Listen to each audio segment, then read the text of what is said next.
So good afternoon, everyone. I'm happy to present you some information and tips about sleep and how to maintain a good sleep. I've been asked to give you some information about strategies to maintain a good sleep in a time of crisis like the ones that we live at the moment for the past few weeks.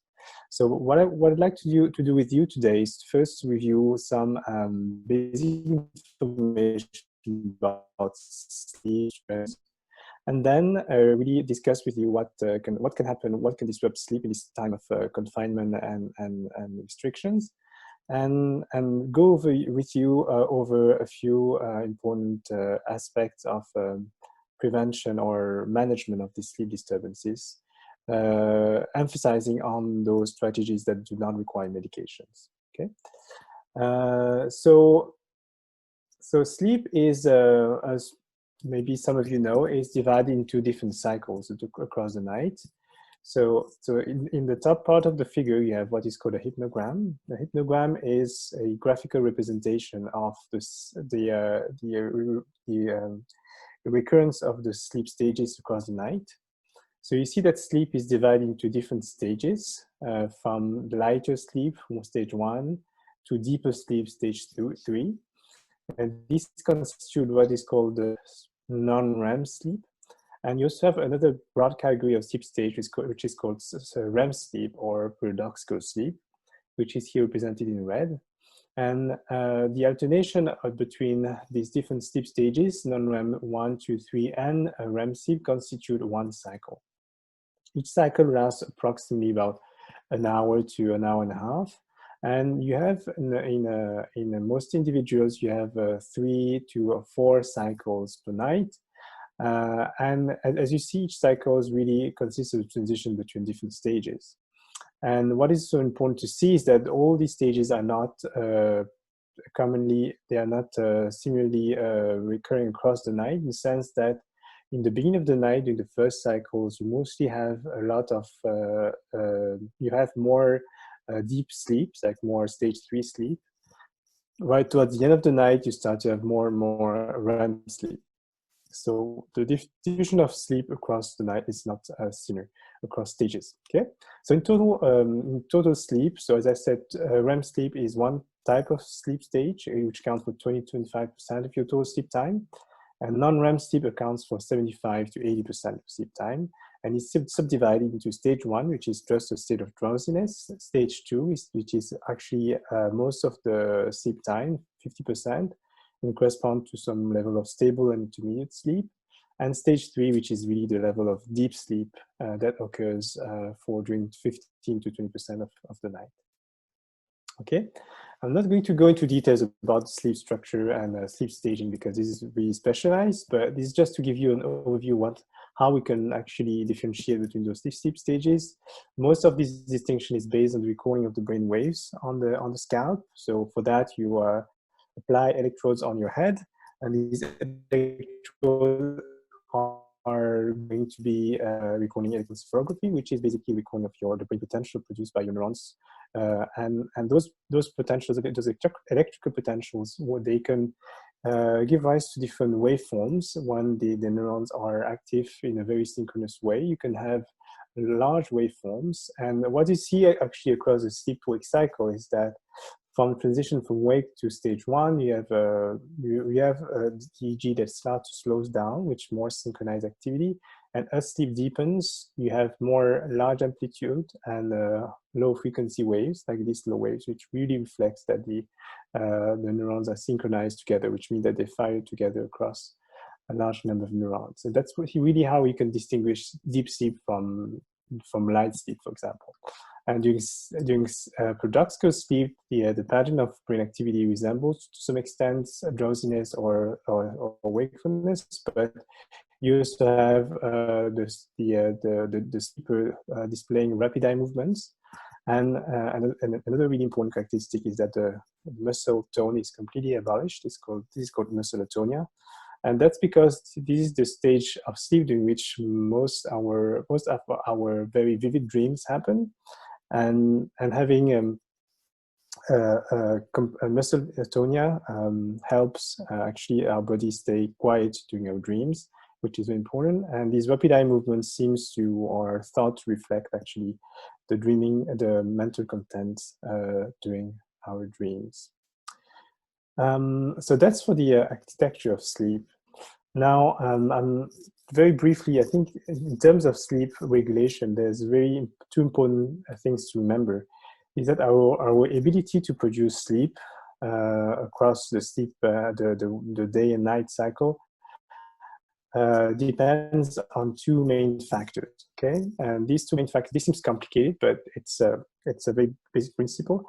First, we know for now decades that our ability to sleep is depending on the accumulation of some sleep pressure throughout the day, which means that the longer you stay awake, the more likely you're going to fall asleep. Okay, because in the brain, as you stay awake, there's going to be some different substances, neurotransmitters accumulate in your brain, and at some point this will give enough sleep pressure for the sleep to start. Okay, and this is represented by this curve in blue. So as you wake up, your sleep pressure increase, and then once you let's say that this person goes to bed at 11 p.m. and sleeps, and then and when you sleep, this sleep pressure decrease and goes back to baseline, and then accumulates again.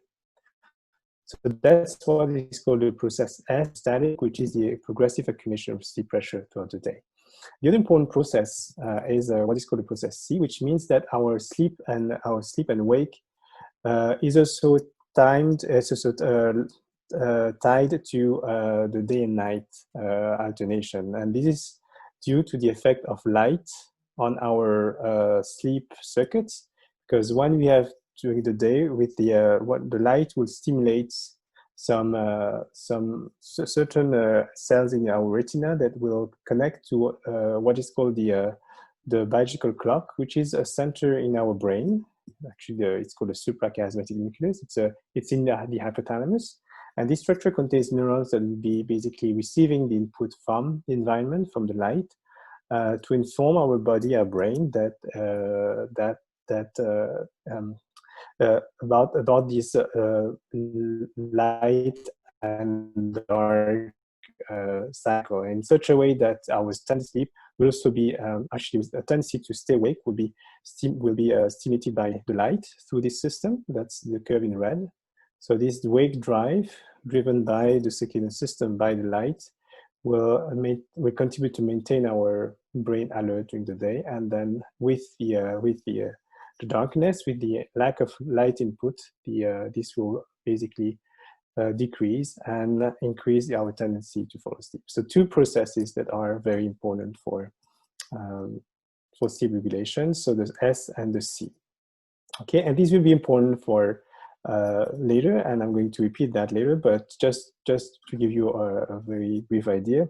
If you take a nap during the day, if you take long naps during the day, you will decrease your sleep pressure, and this may impair your ability to fall asleep at night, because you're basically decreasing your process S, your sleep pressure.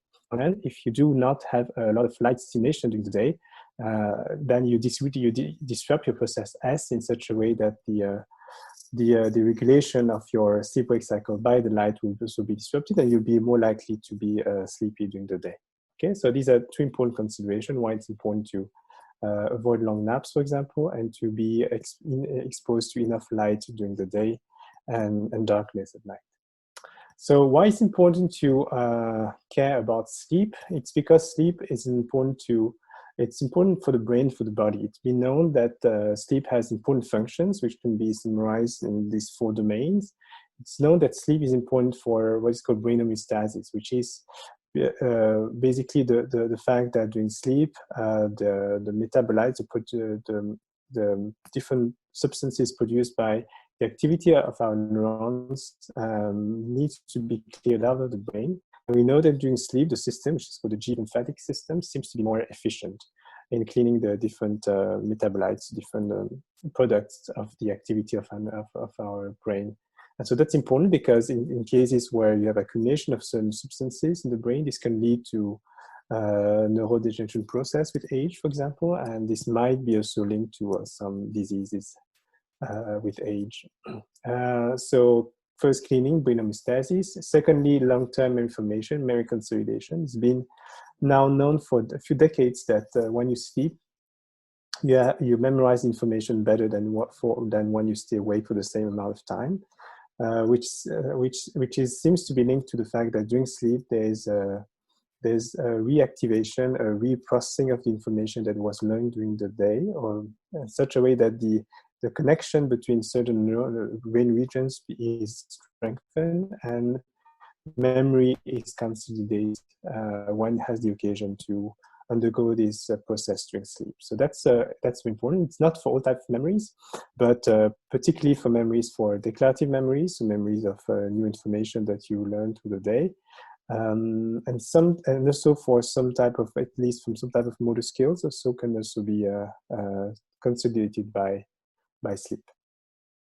Outside the brain, the sleep has important functions on the body by regulating the secretion of different hormones through the body, which regulates appetite, which regulates glucose metabolism, which regulates other functions. So it's very important because disruption of sleep can lead to a metabolic disruption, for example, due to the disruption of these hormonal secretion. And the last important point that also, which is particularly relevant in our current times, is that sleep does also is also known to modulate immune system responses in the way that lack of sleep seems to be to delay, for example, response to vaccines, or to also increase susceptibility to infections. Because during sleep, it seems that the cellular and the hormonal response to infections are strengthened. So that's very important, and that's another reason why it's important to take care of our sleep in this time of pandemic. All right. So sleep is does not stay equivalent or stable in composition throughout the different throughout the lifespan. Generally, when you are younger, kids have a longer sleep time than older individuals, and there's a tendency for decrease in the amount of sleep time. But what's the sleep stage that is the most susceptible to change with aging is slow wave sleep, which is stage 3, deep sleep. We know that it's the stage that decreases the most with age, and basically it means that when you grow older, your amount of deep sleep decreases. And that's due to the decreased ability of your brain to produce this synchronized activity that you can measure through the scalp with EEG. And conversely, what you have with aging is an increasing in the amount of time that people spend awake during the day. That's what is called WASO, wake after sleep onset, which means that people with age naturally have more tendency to wake up during the night and stay awake for a longer amount of time. Okay, so that's a natural evolution of sleep with age. And that also explains why people who are older are so more susceptible to having sleep problems, because the sleep is more vulnerable. Okay. That being said, if you look through the recommended sleep times throughout the different ages, through the different age groups, as I said, so when you're a baby or a young child, obviously you need more sleep, and that's something you probably all know. So between 10 or 15 hours, depending on the age group. Now, in adults, the average recommended amount of sleep is 7 to 9 hours. So these are the regions, these are the color in yellow, but some people might need only 6 hours, other people might need up to 10 hours. And that really, what it really shows is that it's very important when you think about your sleep need, not to stick to one single duration, because duration of sleep does not tell you anything about the quality of sleep, the composition of sleep, how much deep sleep, for example. So it's a very crude measure, and it also varies a lot between individuals. Okay, and that's something that depends on your genetics, your age, your sex, and your family history, and so there's different things that can influence a person's need for sleep. And so the important guide is really to see what amount of sleep is required for you to to be able to function normally during the day, to stay alert, to be productive during the day, and that's the amount of sleep you need. So as I said, some people might need 7 hours, other 9 hours, and a fewer people might need a more extreme or amount of sleep. And when you grow older, for people above 65 years old, the average is between 7 and 8 hours still. So that's still a significant amount of time that need to be slept. But some people might need a bit less, 5 or 6 hours. In some people might be enough. All right, so there's some changes with sleep with the lifespan. But it's important to remember that really the amount of sleep is something that changes from one person to the other. It's really the amount of sleep that allows you to stay alert throughout the day. Okay, so now what I'm going to do is to to see disturbances per se, particularly this time of pandemics. So the main sleep problem that might be triggered by a time of stress like the one we live is insomnia, which is basically difficulties falling asleep, difficulties staying asleep, or early morning awakenings. And the way that insomnia develops over time is conceptualized with 3 different type of steps, basically. So the first step, or the first consideration, is what is called a predisposing factor, which means that not everyone is equally vulnerable to develop insomnia. Okay, so some people will be more vulnerable to others depending on family history, for example, or some age. As I said, if you grow older, you'll be more likely to develop sleep problems, or certain psychological or social considerations might make people more vulnerable or less vulnerable to develop insomnia. So that's what's represented in this light yellow color, okay? And so what happens in the natural history of insomnia is that at some point, there will be some precipitating factors, which could be physical illness, hospitalization, the occurrence of another medical or psychiatric condition, but very often it can just be a stressful event. A stressful event, which could be, it could be something like a breakup, or the loss of a loved one, or just the birth of a new child, or the retirement, or any life event that would change your habits can trigger some type of insomnia. And in the case of the COVID-19 crisis that we live right now, it's obvious that all the restriction imposed by the government and the constant news feed about the evolution of the infection across the globe is a source of important stress for a lot of us. And what it means is that the people who are more vulnerable to develop insomnia in the face of stress will tend to develop insomnia when there's a stressful factor like the one we have right now. Okay, and the third important step is that those people, some of them will maintain when the pandemic will be over, or when the stress will be away. Some people will still persist in showing insomnia, even though the precipitating factor has disappeared. And that's because in some people, there will be some habits or factors that will be implemented, taking place, where people will change their lifestyle in such a way that this will actually be counterproductive for sleep and perpetuate insomnia over time. Okay.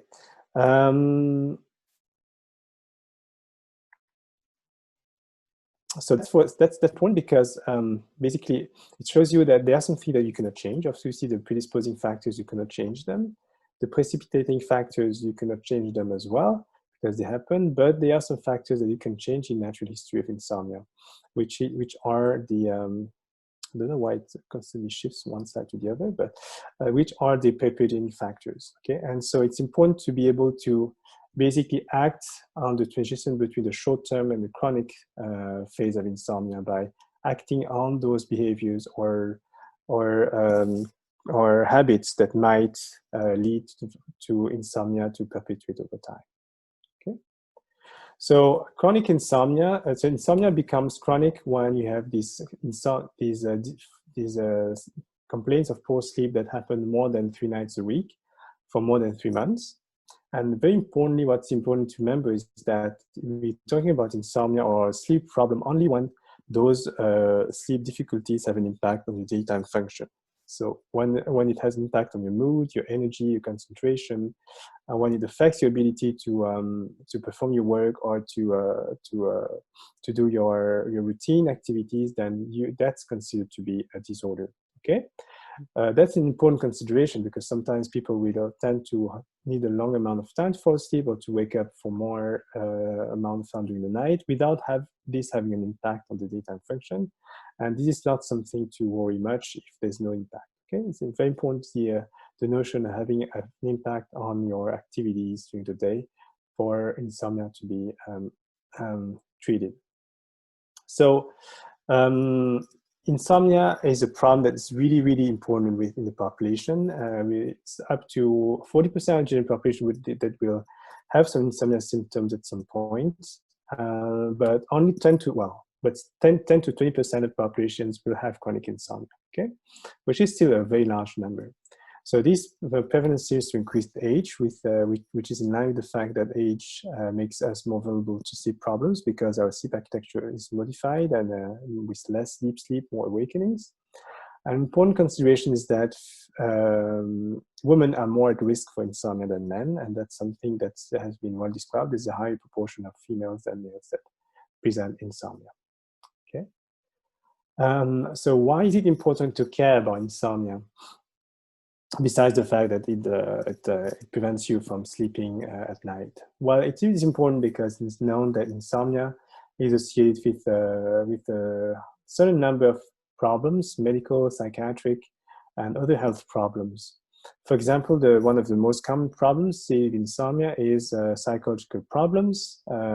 It's known that when you have insomnia, you're more likely to present anxiety or depression, and vice versa. People with anxiety or depression are more likely to present insomnia as well. So there seems to be a bidirectional relationship where sleep and mental health and mood feed each other.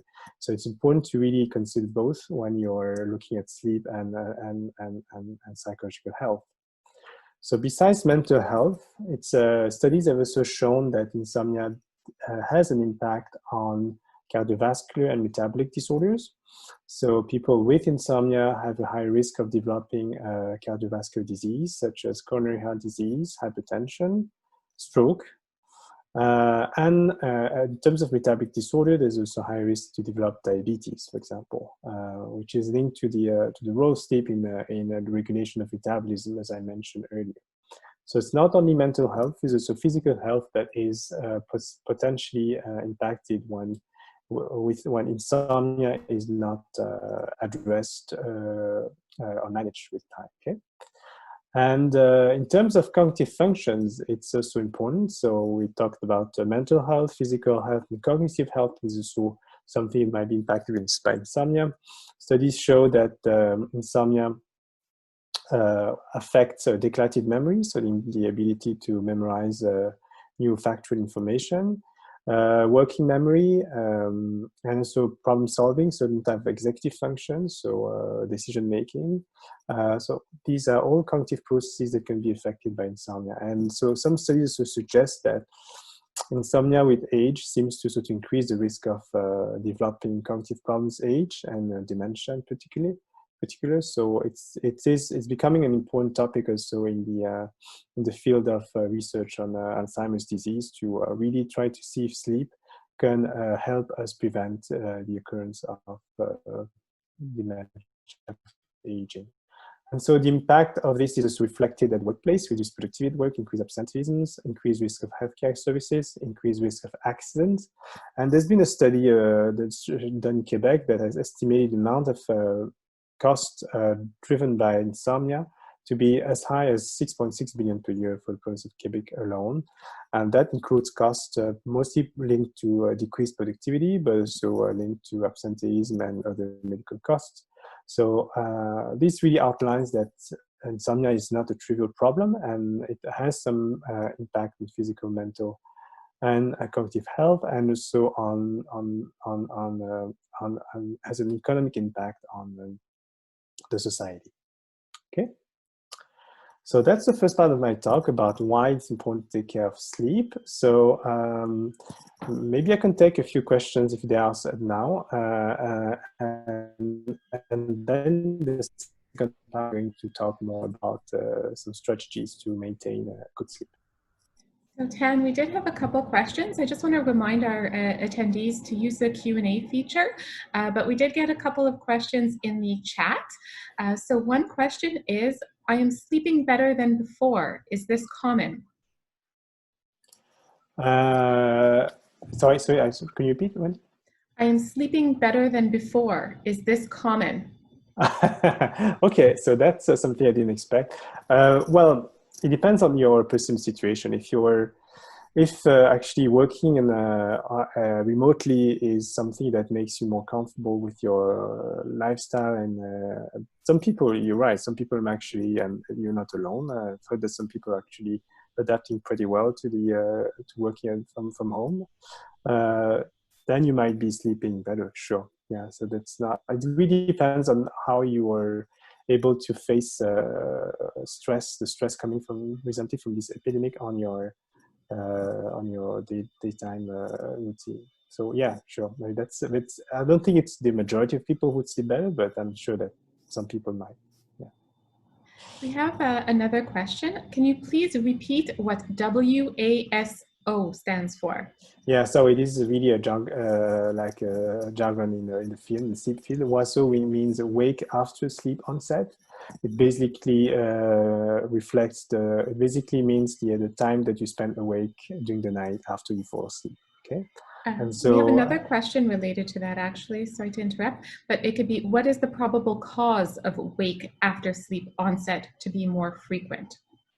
Okay, so to be more frequent with age, or to be more frequent, I suppose it's with age. What can be the probable cause of wake after sleep onset? So when you have more WASO, or wake after sleep onset, means that your sleep stability is decreased, and basically what can disrupt the continuity of sleep can be different things. Can be, as in this case right now, the stress and the thoughts that come with the thinking about the situation, the consequences of the situation can certainly increase WASO, night awakenings. Age also can increase night awakenings because age is a decrease in slow oscillations, and also spindles, those brain waves that compose the natural architecture of sleep. And when those oscillations decrease, your sleep becomes more basically fragile and more susceptible to be interrupted by anything from the environment. Okay. Another question from the audience, isn't the primary reason for not taking sleeping pills due to tolerance? If so, then will the recent advances in sleeping meds, would you advise for some to take sleeping meds that don't result in tolerance? So I think that's probably linked to my second part of the talk, so maybe I can leave that for later, but I'm not going to talk about sleeping pills at all during the talk today, just because it's now the consensus in the field, in the sleep medicine field, that sleeping pills are not the first solution for insomnia. Okay, so I repeat, they're not the first solution for insomnia. Sleeping pills are only useful if the non-pharmacological approaches do not work, and in certain cases. But if sleeping pills are taken, they should always be taken for the shortest amount of time possible, which is usually 2 weeks maximum, usually maybe a bit more, but this has to be supervised by your doctor, and with always the mind of decreasing the medication, because there's no, I mean, the majority of sleeping pills that are out there do have some tolerance effects, and also which means that the effect will decrease with time, and so it will require an increasing amount of dose, and this will increase the amount of side effects, which are not trivial. There are some effects on memory, on falls, on balance, and so on. Another similar question is, melatonin is often used in adults for traveling against time zones or shift work. Would you suggest melatonin for insomnia? So that's a very good question too. So right now, there's no clear evidence that melatonin is working well as an aid for insomnia. That being said, melatonin is often used, particularly in older people, because the other sleeping pills do have a lot of effects, potential effects on memory function, which is problematic or balance, which is very problematic for older people. So melatonin tends to be used more often.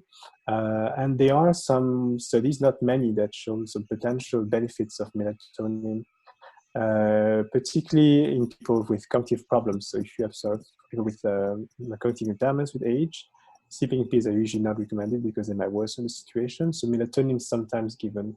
But the effects, when they are usually very modest. So what I would say is that you need to talk about this with your doctor, but if you take this, it should be only in certain situations.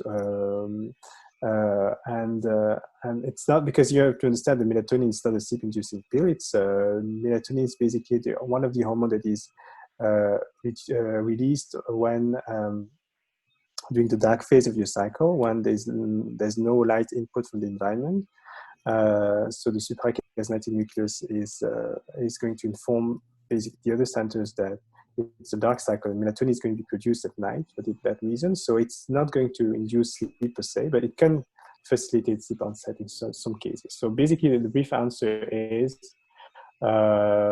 potentially, but it's not something that would be recommended as a first-line treatment for insomnia. Wonderful. Another question from the audience: how does the hormonal cycle, especially in women, affect sleep? Yeah, so that's a very good question. And there's often some patients of mine who report having the sleep problems starting after the menopause. And so that's actually quite common. So it seems to be the case that the hormones do play a role in this. And some people even say that taking hormone substitution does actually help with their sleep. So there's not enough evidence, though, about the positive or negative effects of these hormones on sleep, but there is some indication that this is certainly something that affects your sleep. So yes, so definitely there's an influence. Wonderful. Another question here: the impact of medication as you age. I'm assuming what is the impact of medication as you age? The impact of medication as you age. So I'm not sure if you're talking about the impact of sleep medications or medications in general. I mean, just to answer, maybe taking like a general perspective, one of the problems with age is that most people with age tend to have more medications in general, and a lot of medications, including a lot of medications with the potential effects on the central nervous system. So in that sense, it is a problem because those medications can also affect sleep if you have some medications that are stimulants, or some medication like antidepressants, for example, who can disrupt your sleep architecture. So that is a problem because your sleep quality is already more fragile at age. So medications can also contribute to this disruption. So that's something always to monitor. So it's something that I didn't mention because it's more something that for your physician to consider. But obviously, when there's a sleep problem that happens, one thing to always consider is whether sleep is about your medications. If there's been a change in medications, like an increase in dose or change in the medication, this could be a very important cause of insomnia, for example. Yeah. So we have quite a few questions here. Yeah. Maybe we could save them for the end because it might Absolutely. take a half hour to go through. Because I think we still have, I just want to, there's been a few comments that people are having a bit of trouble with the audio. Maybe if you could just speak a little bit louder. Sometimes also you tend to echo or cut out a little bit. I'm not sure if there's much you could do on your end for that, but we've just had a few comments regarding the sound. So I'm just going to hold the microphone closer to my mouth, but sorry, I cannot hear myself. That's much better, actually. It's it's maybe because the microphone is moving. All right, so let's just continue with the second part. So the second part, I'm going to talk about the strategies that are commonly used to manage the problems. So it's now well recognized that the first-line treatment for chronic insomnia and for insomnia in general is what is called cognitive behavioral therapy, CBT. And so CBT is an approach that can be adapted to different type of conditions: insomnia, anxiety, depression, for example, pain even. But in the field of insomnia, it's really composed of different strategies that are targeting different aspects of sleep. And that's what is represented on this right side of the graph here. So you have different components. You have that I'm going to mention in the next few minutes. We have a contribution about sleep hygiene, relaxing, about what is called a cognitive therapy. So we are appraising your thoughts about sleep, stimulus control and sleep restriction, which are basically changing your sleep schedule and sleep habits to increase the sleep pressure. So these are all components of this approach, and these can be, of course, they can be learned or applied, implemented gradually, and that's how it's done usually, or also personalized depending on the person's main problem. Okay, so basically the general goal of this approach is really to target these perpetuating factors that I showed you on the graph some minutes ago. So those perpetuating factors that can make people keeping or maintaining the insomnia problems time, even though the stressor, for example, has disappeared. And so why is it important? Why is it recognized as the first-line treatment? It's because it's been shown to be effective in different clinical studies consistently to be working at least in 2/3 of the cases, including patients who have comorbidities, who are older.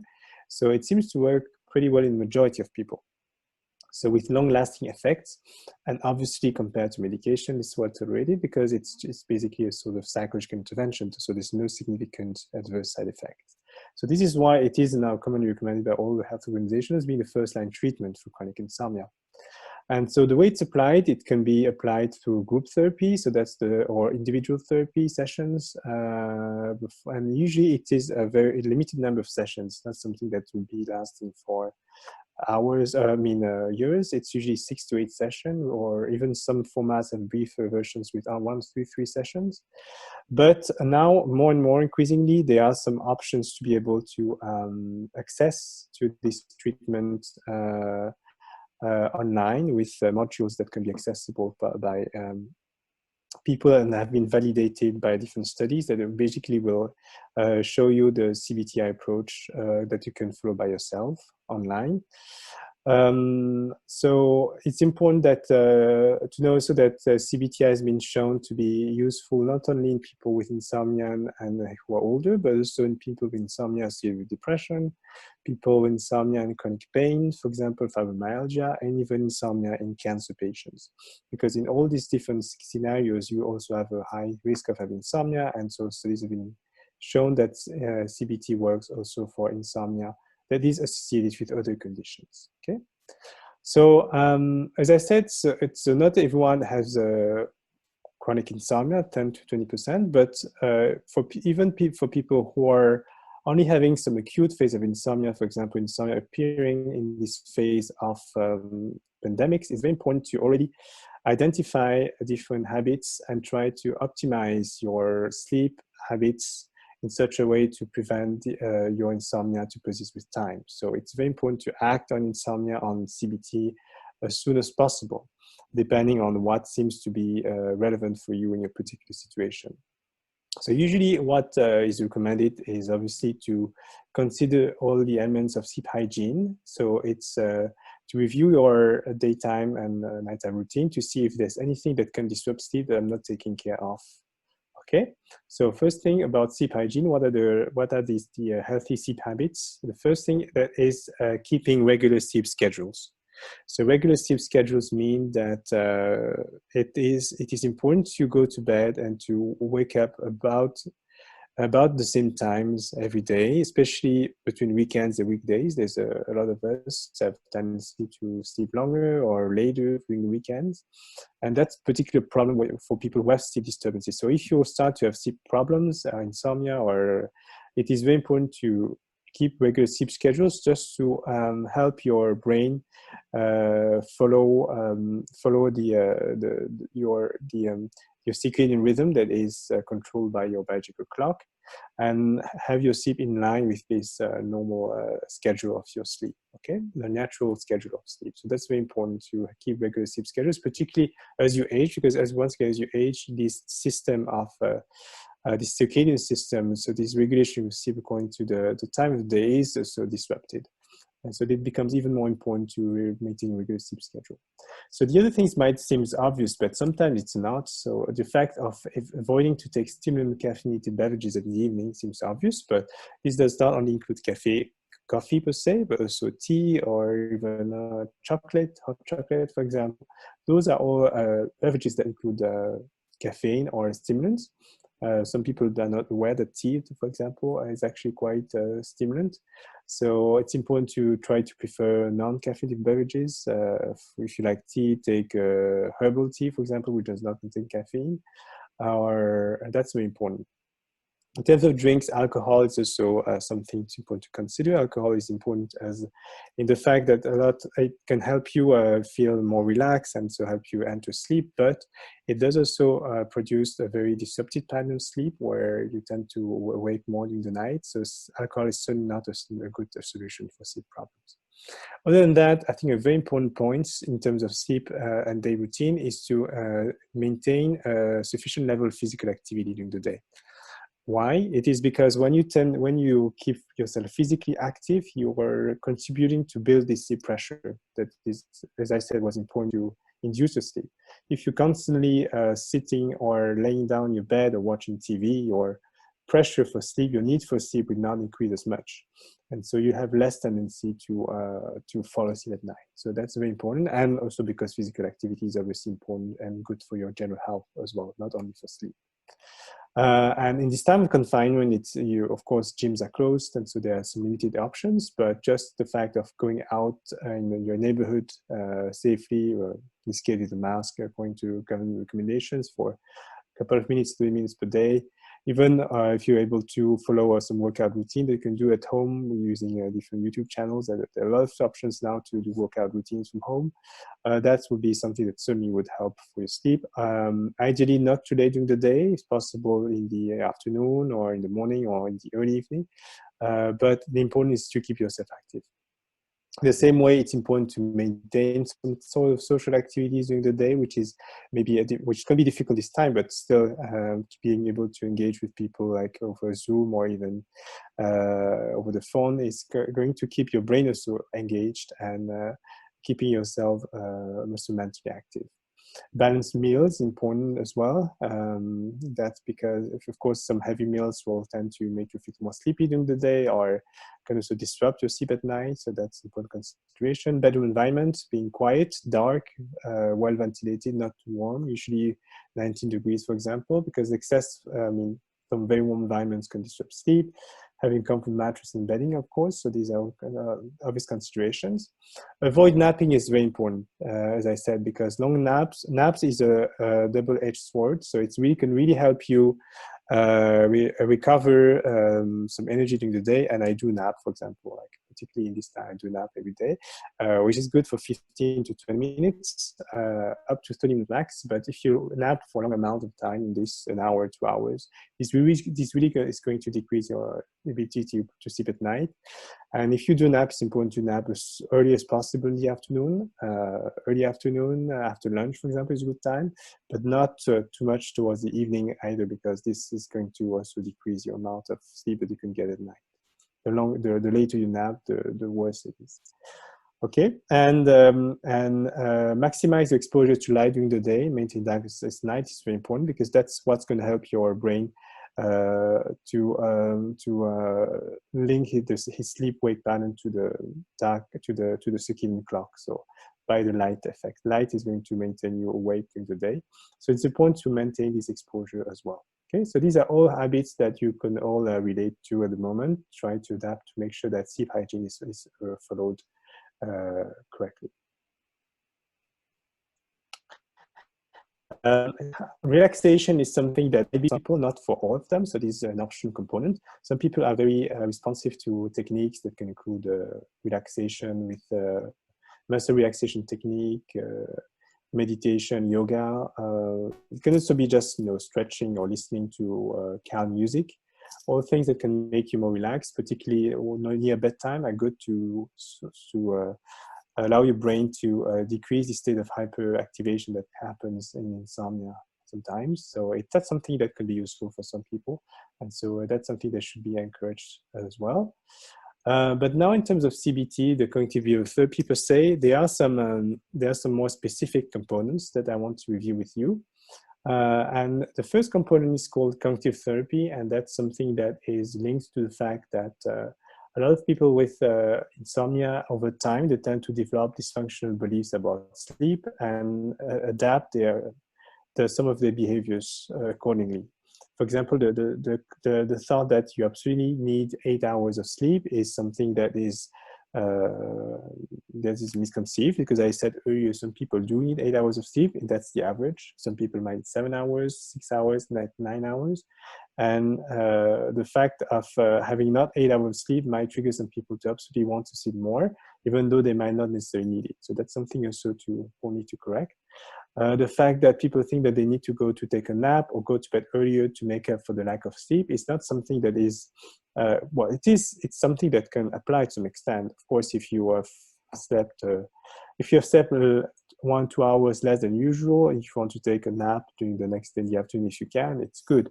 But sometimes there's some sort of adaptation where if you think that you slept less than 2 hours than usual, then some people might think that they need to take these extra 2 hours to go to bed 2 hours earlier, or take 2 hours of nap during the day to recover. So that's actually not true, because your brain is adapting itself during the next period of sleep in such a way that if you haven't slept enough, your amount of deep sleep will automatically increase. And that's a way for your body and your brain to recover from the lack of sleep in a way. So it's not that you need to automatically and mathematically compensate for your lack of sleep, because this can actually give rise to sleep problems if you tend to go to bed earlier and earlier when your brain is not ready for sleep. That's also something that can be dysfunctional. There's also some perceptions that there is a need to, that the consequences of insomnia are going to be so bad that you basically will limit your activities, or you will limit your function during the day. It is true that it does have some consequences, as I mentioned, but with time, some people might think that having one bad night of sleep will disrupt the whole week, or will not enable you to do anything during the day, or will force you to force them to cancel all the activities because they won't have the energy to do anything. So that's important to, in this case, to sort of correct and reappraise the impact of insomnia in such a way that the consequences are realistic, and also that people are aware of the solutions that they can have, and the adaptation that they can develop to that situation in such a way that it's important for them not to further diminish the activities or further isolate themselves, but on the contrary, to continue the daily routine as much as they can. So and so it's important to reappraise with them how likely is that this impact to happen. You've had that in the past. How did you manage? So just for people to be aware that they can certainly find ways to remember. And then that's for the cognitive domain, but there's also some more practical aspects about the behavioral factors that can affect sleep. And so that's the behavioral component of the CBTI. The first one is basically asking people to really break the association between sleep environment and the state of hyperarousal that happens in insomniacs by making people understand that it's important that they go to bed only when they feel sleepy. And if they, for example, some people go to bed, let's say at 9 p.m.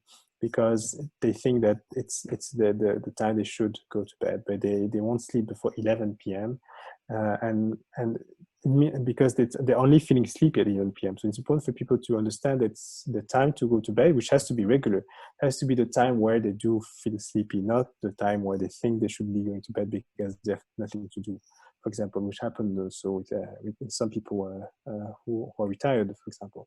And if you wake up during the night, or if you're not able to fall asleep within 20 and 30 minutes, it's important to realize that it means that you're not ready to sleep yet.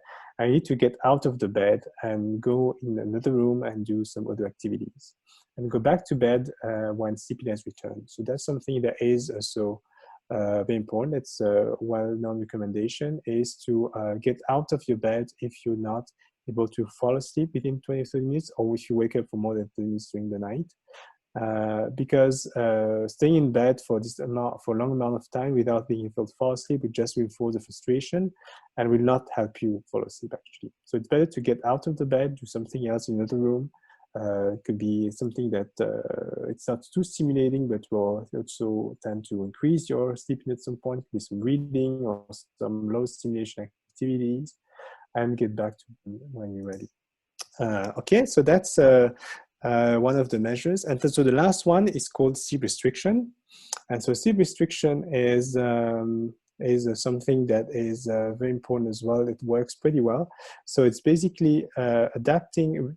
The principle of this component of the therapy is to decrease the time that people spend in bed without sleeping. So, and so by doing this, you need to first have people being aware of how much time they spend in bed and how much time they actually do sleep during the week. So it's important to have, for example, what is called a sleep diary, where people can, or just note every morning when you wake up what time you did to go to bed, how much time it took you to fall asleep, and how much time you slept at all compared to how much time you spend in bed. And so in this particular example, this person, for example, tends to stay on average 8 hours in bed, but does only sleep an average of 5 hours and 30 minutes. It means that on average 2 hours and 30 minutes, this person does not sleep and stay in bed. So the sleep restriction in this particular case is going to ask the person to only stay in bed the amount of average time they think they sleep, plus 30 minutes. So instead of spending 8 hours in bed, you will going to ask this person to stay only 5 hours and 3 minutes plus 3 minutes, so 6 hours in bed. And this will be done by usually pushing the time to go to bed to later, but maintaining the time of getting out of the bed in the morning the same. And in this case, you're going to ask the person to basically go to bed 2 hours later. Voilà ce que nous donne une recherche rapide. You're gonna ask this person to stay in bed 2 hours to go to bed 2 hours later, and this will basically, what it will do is that it will increase. It will tend to decrease the time, the total sleep time as well, but increase the sleep pressure of the next day in such a way that this person will be more likely to fall asleep the next day at the same times. Okay, so by decreasing the window of time that people can sleep, you're going to decrease the amount of time that the person will spend in bed not sleeping, and increase your sleep pressure during the day. So this can be a bit paradoxical as an approach, but that's been shown to be quite efficient. By restricting the time in bed, you can improve the amount of time that you're sleeping. And obviously this will create some time, maybe some increase in sleepiness, but over time, one person will be able to sleep more during these 6 hours. If the person sleeps 6 hours out of the 6 hours in bed, then you can progressively increase the window so that you can stay 6 hours and 30 minutes, 7 hours in bed gradually, up to a certain balance where the person does not spend too much time in bed not sleeping. So it's basically called sleep restriction. So it is restricting the time window in bed to the point where the person is able to sleep most of the time where he's in or she is in bed. Okay. And so finally, the last thing that is also important to take in mind is that light is an important part of the sleep-wake regulation. And it's important also to have some time, especially for people who are not, who live in very dark environments with not much light exposure, to have some light exposure during the day. So light has been shown to be helpful in people with circadian problems. So people who tend to have delayed sleep phase or advanced sleep phase problems, which means people who tend to sleep later and wake up later, or sleep earlier and wake up earlier. But in insomnia, it might also be useful. There's not much studies, but some studies indicate that having light in the morning can be useful in people who have sleep onset problems, I mean people who have tendency to have difficulties to fall asleep, or people who have delayed sleep phase, so people who have tendency to only be able to sleep later at night. But if you are a person who has more tendency to have problems staying asleep, so basically you don't have difficulties to fall asleep in the middle of the night, but you do have difficulties where you wake up early in the morning or too much during the night, so light in the evening can help. Okay, so in terms of light, the best light is obviously the natural light. But especially in winters when there's not enough light, some light therapy devices can also help in this case. Okay. And with that, I think I'm at, is it 2 p.m. already? It's 3 p.m. Okay, so I think it's, we already passed the normal time. Before we open the second session of questions, I just want to say that there are some resources that you can access. If you want to know more about our research activities, these are the activities, the WhatsApp, the lab. But there's also some important information that you can find on the website of the Sleep Society and of the Fondation Soleil, which will give important information about professional providers for sleep problems, and also some information about sleep disorders. There's also an important initiative that was initiated at the Canadian level, which is called Sleep on It Canada, which is a campaign where which is aimed to increase awareness about sleep problems. And the website Sleep on It gives you a lot of information, not only about insomnia, but about also the other sleep disorders. And I do also encourage you to have a look on this to have more awareness about sleep and sleep problems in general.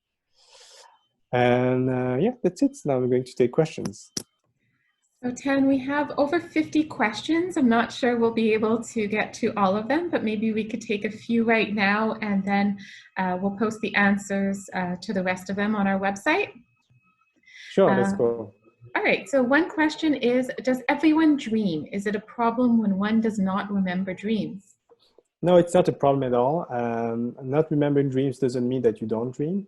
It can mean that you do not remember your dreams. So it's well known that your dreams the recall of dreams is very difficult because the brain areas that involved in recall and memory are kind of deactivated during your stage of dreams. So this is not surprising. If you do not dream, it's not a problem at all either. Some medication actually tend to decrease the amount of REM sleep and will also decrease your ability to dream, but this has not been linked to any health problems so far. Great. Another question is, how is the second wind explained through the sleep drive and wake drive? I'm not sure I understand the question. I'll repeat. How is the second wind explained through the sleep drive and wake drive? The second wind? I'm not sure I understand what it is. Sorry. All right, so if you were the one asking the question, maybe if you can clarify, we'll move to another. Yeah. I sleep with the TV on all night. What are the impacts? So it's a very good question. So that's very common. So it's definitely not a good impact for different reasons. So I haven't mentioned this, and actually I should have included this in one of the sleep hygiene tips. It's also recommended not to be exposed to screens too much during the evening, and that includes TV screens, that includes computer screens, that can include iPhone screens, for example, or other smartphone devices, because your screen is going to produce a lot of light, and particularly blue light or white light, and this light will basically stimulate your circadian wake drive and can disrupt your ability to fall asleep, just because it's going to influence, the circadian system that I showed you earlier.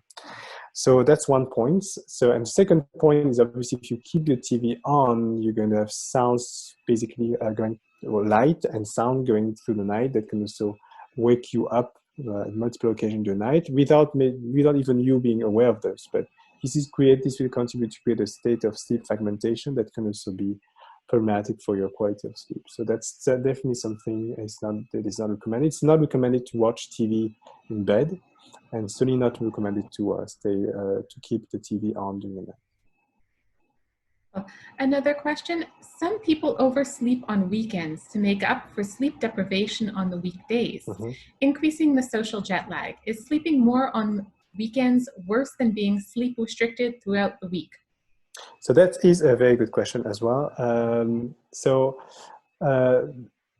It is certainly worse to keep yourself sleep restricted the whole time. Okay, so that's the first answer. Recovering the weekends is better than being sleep restricted all the whole time. But recovering during the weekend is not enough to have you the same health risk than someone who sleep a good amount of time the whole time, basically. Okay, so and this recovery during the weekend usually can work for some time, but as you age, these systems can also be not enough for you to recover. And this recovery, what is important to know is that this recovery can can be efficient at can make you recover at your ability to function during the day, but it has been shown that this does not always translate in your ability to minimize your cardiometabolic risk, for example. If you do have this kind of pattern, the sleep restriction and even recovery, you still are likely to have increased risk of diabetes, for example, or metabolic disorders. So I would say that it is a common strategy. It is better than not sleeping at all. The amount of time during the whole time, but it is not as good as having a normal amount of sleep, obviously. Another question, which part of the sleep cycle is most beneficial, and how does one know how much of this cycle one is achieving? So that's important. Is very important. So as I said in my first slides, the first cycles, so the first cycles of the night are richer in terms of slow wave sleep, so deep sleep, and the last part of cycles of the night are richer in terms of paradoxical sleep. So in terms of recovery, that's why it's very important that to preserve your first sleep cycles. That being said, both stages are important for an optimal function during the day. And it's not always possible to know in which part of the cycle or stage you are. If you do wake up and remembering your dream, you're more likely to be in REM sleep than non-REM sleep, even though you also dream during non-REM sleep. But it's difficult, something it's not possible to predict. All sleep is important, all stages of sleep are important, but particularly in terms of recovery and brain function, the first cycles are important because they are richer in slow wave sleep. Another question, how do I manage my difficulty sleeping with shift work and pandemic? So shift work is a tricky issue because we know that shift workers tend to have to be sleep restricted, like generally, because they have to sleep at opposite times of their natural circadian clock. And so shift work has been shown to be increased, to have increased risk of cardiovascular and metabolic problems. So that's something that's well known. So how to cope with that is to make sure that you're still having enough opportunity to sleep, and not try to minimize your sleep restriction as much as possible. But at the end of the day, I think it's important also to be able to not keep these night shifts all the time. So it's important to be able to change maybe your work routine with time, because it is considered a health risk factor to be working night shifts. Yeah. Perfect. Here's another question. Developing and hidden organ failure is a cause of insomnia, but insomnia is what we are aware of first. Unfortunately, we do not look at what is not yet something we can diagnose. An early predictor of physical illness or injury is a change of respiratory rate. Do you measure respiratory rate in your studies? Oh, that's a long question. So I didn't mention the assessment of insomnia because that's something that's more for a medical crowd. But basically, the way that to evaluate sleep, it really depends on the type of sleep problems you have. So if the main complaint is insomnia, the evaluation is mostly based on questionnaires and interview. Just to give an idea of the intensity, the type of complaint, the possible cause, and make a history that can give rise to insomnia complaints. It's only when you have a suspicion that there are some other sleep disorders that are at play, for example, sleep apnea, or maybe someone having a lot of movements during the night, that you do measure sleep in the laboratory. With what is called polysomnography, where you record the EEG, but also the eye movements, the muscle tone, the respiration, breathing, the EKG, to have a full measure of sleep and of brain activity and breathing during the night. And that's what we do particularly to diagnose sleep apnea. And in this case, respiration will be closely monitored because that's what you're going to base yourself to detect apnea. So you're going to look at the airflow and the saturation of oxygen. So yes, we do look at that, but only when there's a suspicion of sleep apnea. Yeah, maybe just a couple more questions. What are your thoughts on calming herbal teas which contain valerian? So, good question. I think valerian has been used as a sleep aid, like a natural sleep aid. There's no strong evidence to suggest that it actually does work. But I would say that if that's something that you can try, if it does help in your particular case, then fine, you can certainly take it. I would certainly not use it as a first solution for if you have a very severe sleep problem. If you have some mild degree of insomnia, and then you want to try it to see if it makes you more relaxed and help you fall asleep, sure, you can try. But as I said, there's no strong evidence at the moment. It does help, but that's something that has been used for decades. Right. Next question is, what is the upper limit time when we sleep, when we should sleep? How late could we sleep at night to get a perfect sleep?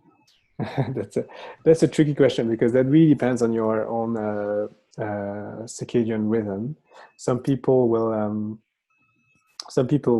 have to sleep earlier than others, and that once again it really is depending on um, when at what time, what point you feel sleepy. So if you feel sleepy at 9 p.m. already, maybe it's your time to go to bed. But if you sleep only at 1 a.m., then maybe it's only 1 a.m. It really depends. That's something that is linked to your constitution.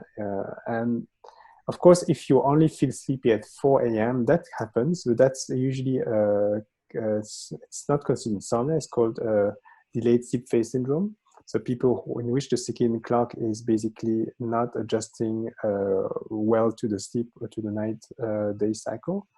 And I mean, it depends, and then to what extent it has to be managed depends on if you have to work during the day. If you're someone, if your natural sleep is going to bed 4 a.m. and waking up at noon, that's very rare. That's atypical. But if you're able to organize your activities around that, that's fine. But most people won't because they have to work during the days. So in that case, you have to want to shift your sleep schedules, and that's where melatonin and light can help. Okay, so keep taking a melatonin in the few hours before going to bed, and being exposed to light in the morning when you wake up can help readjusting your circadian clock. So we still have quite a few questions Yeah. open. Do you want to take a couple more, or? Actually, I think we can take maybe one more questions, and I think for the others, maybe Wendy, you can have a summary and maybe try to aggregate the questions in some domains, and I can see whether we have time to answer them, but remotely. But I think we only have time for 1, 2 more questions. Sounds good. Okay, so next question is, sleep deficit cumulative, or can we catch up on sleep? So sorry, can you repeat? Is sleep deficit cumulative, or can we catch up on sleep? Yeah, so that's a very good point. So yeah. If you want to catch up from a lack of sleep, it's important not to be catching up by adjusting your sleep schedule to sleep earlier or making more naps. So as I said, your brain is able to catch up with the lack of sleep by changing the sleep architecture and producing more deep sleep. So I would say that if you do have a shortage of if you lack some sleep, just go to bed at the times where you should be sleeping and for the amount of time that you should be sleeping, not more. Okay, so if you need 7 hours or 8, if you need 8 hours to go for sleep, just make sure that you're in bed for 8 hours and a half, and you'll be able to catch up. So we absolutely don't want to accumulate to think that your lack of sleep is cumulative and then you need to catch up cumulatively, because that's not the way it works. Your brain is able to adapt the production of sleep to recover to some extent. Wonderful. Well, thank you very much, Tan. As mentioned, for all of you who asked questions we weren't able to get answers to right now, we will be posting the responses on our website, so do look out for that. This talk was also recorded, so if you want to go back, it will also be posted on our website shortly. Thank you very much. Yeah, thank you And all, and stay safe, everyone. have a very good night, everyone. Bye-bye. Bye.